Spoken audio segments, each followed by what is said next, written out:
Hi, today we're making cookies because getting back to face-to-face teaching, which is exciting. There we go, better angle. Okay.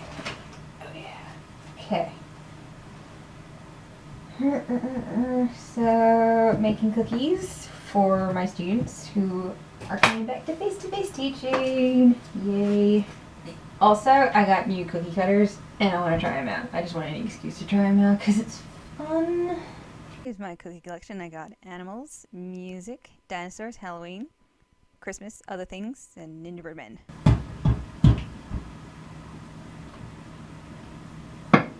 Oh, it's working. Yay. I popped a mat down because I don't like getting my counters dirty with dough. It's a pain trying to scrape it off. So I've been teaching over Skype for the past, I don't know how many weeks, but it's been odd, to say the least. Now, I think at the start, I think everyone was a little panicky, because I was a little panicky, because I think I lost one student because their parents were considered non-essential workers and stuff like that. And then one student had to go into isolation because they came in contact with somebody who was sick, and then parents are just canceling the last weeks of term. So I was just going, oh no, this is my income, well god, I'm losing my income, but yeah, then it settled down, I think everyone settled down after a bit, so yeah, teaching from Skype has been weird. I think everyone's saying it's weird, everything's weird. I do tell you, one of the benefits of teaching over Skype is that you can wear pajama pants and nobody will know. Don't tell anyone. Don't tell anyone. Oh wait. And I think another benefit, I don't do this, but I have kind of been using my phone sometimes. It's only when I needed to. So like, cause I have the student's notebook, and I write all the notes in, and what I do is take a picture and then of the page of the day note, and then I email it off to the parent. So we're getting close to the end of the lesson, and I'm thinking I'll just take the picture now so I can send it off as soon as possible, because I like to send it off as soon as possible. I need to get my stool so I can get more leverage. Well, you know, it's been fun. Not fun, but, you know, different. Okay, we're looking good. Also, I think we kind of missed out on Easter. Everyone kind of missed out on their Easter. I like to make food for people. I like feeding people. It's just because I enjoy making food, and if people enjoy my food, that's good. You can tell I'm a Hufflepuff. Almost there.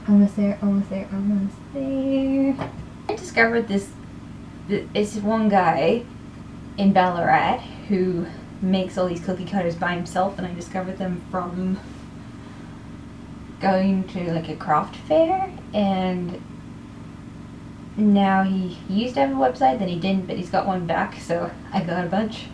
This is an old one. It's one of my favorites. It's a dragon, because I like dragons. Old one, it's a treble clef. I have a bunch of new ones, but I'm not going to use all of them. And this is a base clef. It is a manatee. It was listed as a dugong, but it's actually a manatee because you can tell from the tail. Dugongs have the flipper tail, whereas manatees have this one, but it's still cute. Bilby. And the last one I'm going to use is a little speech bubble, because I'm going to write welcome back. In Australia, the rabbit is actually a pest. It's an introduced species and a pest. And some people are sort of wanting to campaign to, instead of having an Easter bunny in Australia, they want an Easter bilby, because I think because they look a bit bunny-like with their ears, so I was like, well, that's cute, and I'm going to make these kind of an Easter treat. Post really late Easter treat, so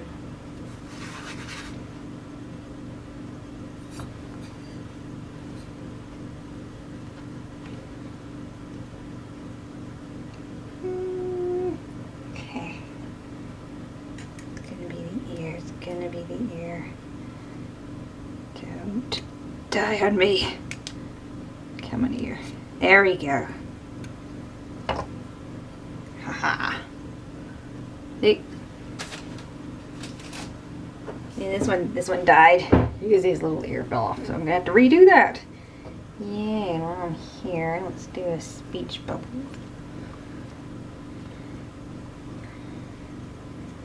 Oh, why do they always have such little things?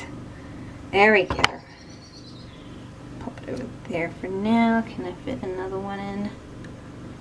Yes, I can. Ooh. I suppose now is the time to tell you some funny Skype teaching stories, because there's been a few. So I don't think I've had any like major issues with no major disasters. Because, you know, I live by myself, I don't have any pets, so nobody ran in. But yeah, I think some of my students had their pets out and about, which I didn't mind. I was like, hey, I'd rather your pet be happy indoors than outside and be upset. Has been like a few weird issues of like trying to work out angles.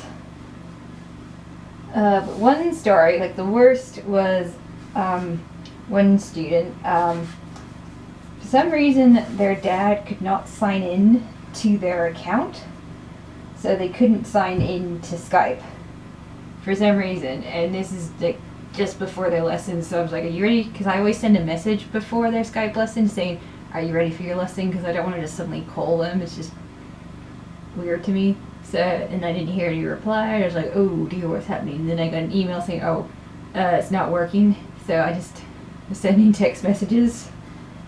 This is the one time that I was doing a lot of text messaging during a student's lesson, but I was still paying attention to the student, but I was sort of texting the dad, going, oh, hey, I've been informed that things not working, and he goes, yep.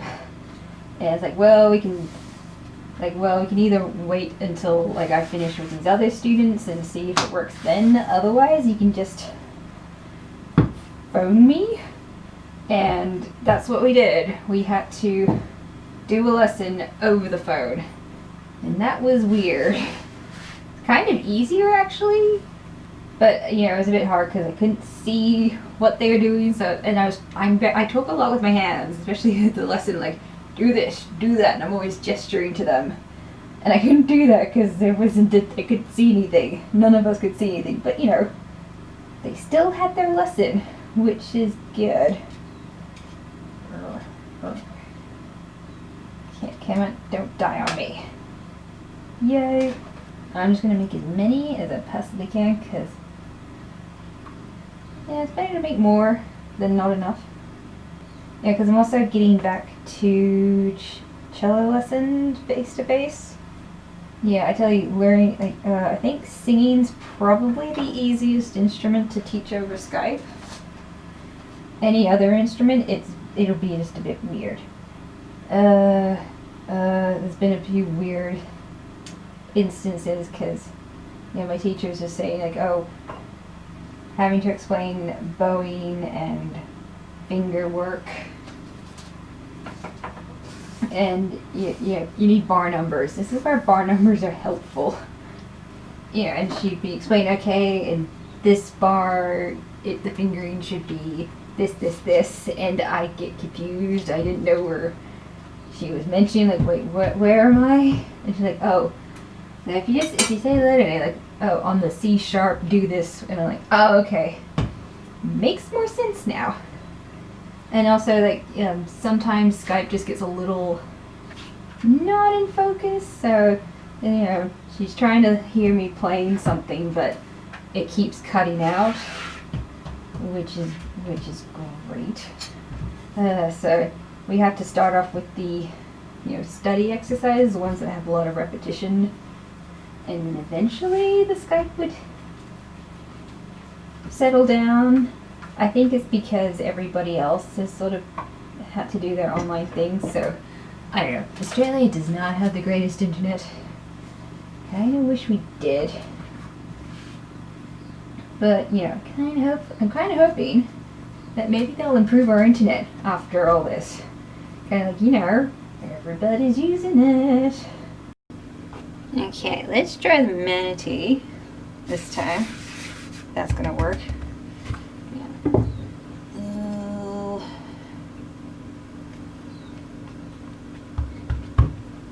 Okay. Oh, are you staying in? Are you staying in? Sometimes they want to stick to the cutter, other times they don't. You have to kind of. Oh, there we go. And actually, they do say flour the cookie cutter, which you should. I just keep forgetting. Alright, let's try this one. Like, one of my students absolutely loves dugongs. And I think one time she had to do a makeup lesson over the holidays, and I had some spare dugong and manatee stickers. So she was absolutely flippin' happy about it. Oh, this one's sticking. So these are going to be for her. She's going to have little manatee cookies. Oh, be careful, be careful, be careful. Okay. Okay, so off-screen drama, but yay! Pop you there. Let's try one more. How many manatee cookies can one eat? Not enough, apparently. Alright, start. Careful, careful, careful. See, it's a little, is this little? There we go. There we go, another one. One tray done. I was going to pop these in the fridge while I finish all the others. I was planning on making double the recipe because I overestimate. I'm one of those people that overestimates, but I think this will make enough. One of the things that's annoyed me is that everyone's been panic buying. I think everyone's stopped now, which is good, but one of the things that really annoyed me was that everybody's buying flour. And I go to the shops and there's no flour. And I'm just thinking, why is everyone buying flour? I mean, I like to bake. That's why I have a lot of flour. I have a giant jar of flour. But I don't know why everyone else is buying flour, because all of a sudden everyone's into baking. And they're trying to make their own bread. Yeah, I've tried making bread, and I am not the best at it.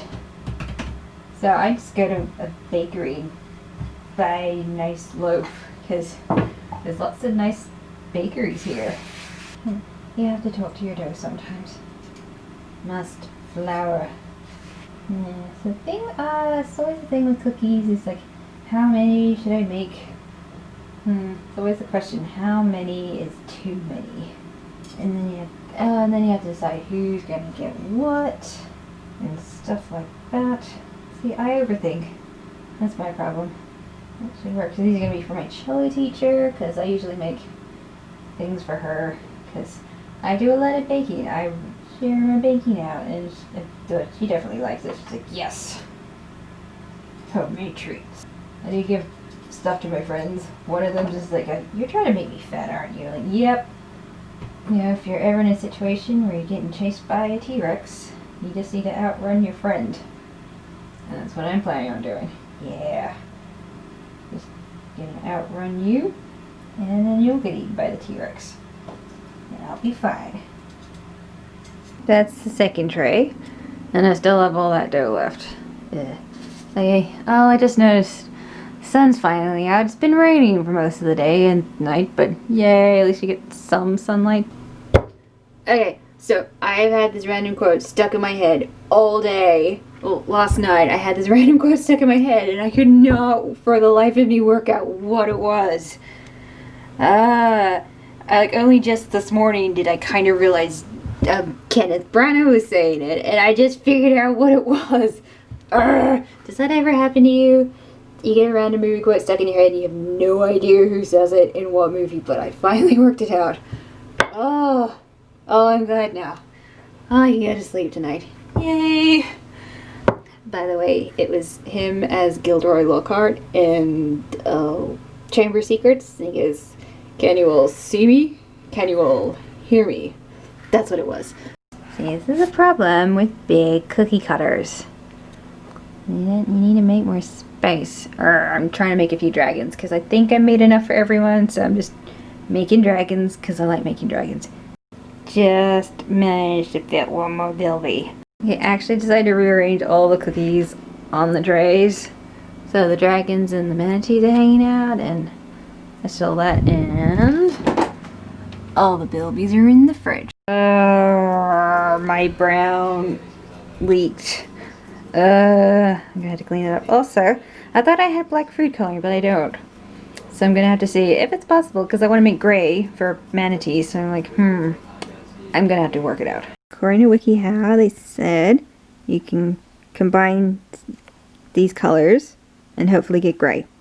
I will see if that works. These are bilbies, to people who don't know. So they're quite cute. I don't know which parts of Australia they live in, but you know, you see the ears, why they would be associated with Easter. I've just been watching Clone Wars and I seen these. Yeah, on camera they look a little green. From a distance, in not this lighting, they look brownish, grayish. I suspected, and I was right. David Tennant voices a droid. Yeah! Okay, back to actual work. Sorry. Still watching Clone Wars, but I finished the manatees and the dragons. And they're not green. You know, from a certain point of view, they look green, but from another certain point of view, they look gray. And still watching Clone Wars, but, you know, I finished all the biscuits now. I painted these on with food coloring, and I kind of temporarily forgot what a treble clef looked like. But I remembered. So there we go. Yay! Ta-da! Here they are. Hope you enjoyed this. Laters!